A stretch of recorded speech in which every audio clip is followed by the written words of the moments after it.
Hi there, this is just a small update.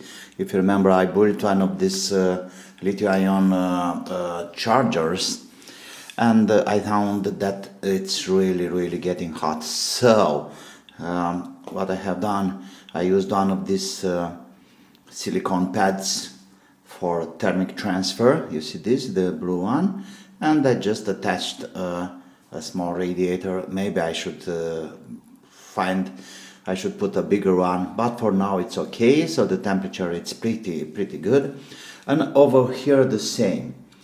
It's very easy to attach one of these. I used super glue or crazy glue, any kind of glue, just a drop of it, and this makes everything going smoother, and it's not such a waste in thermic transfer and stuff like that.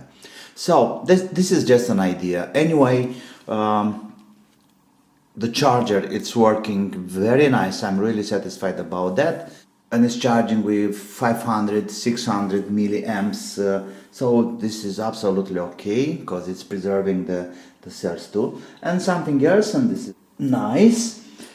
Let's say if there is not enough current, then it can be supplied some extra juice from one of these telephone, mobile telephone charger, and all we have to do is to have a cable. As you see, these modules are using mini USB, so this is not a micro USB, but doesn't really matter, it can be the same. And I can connect an extra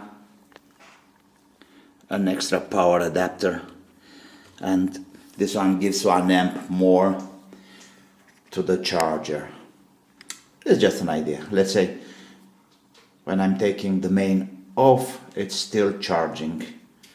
So both of them are working in parallel somehow.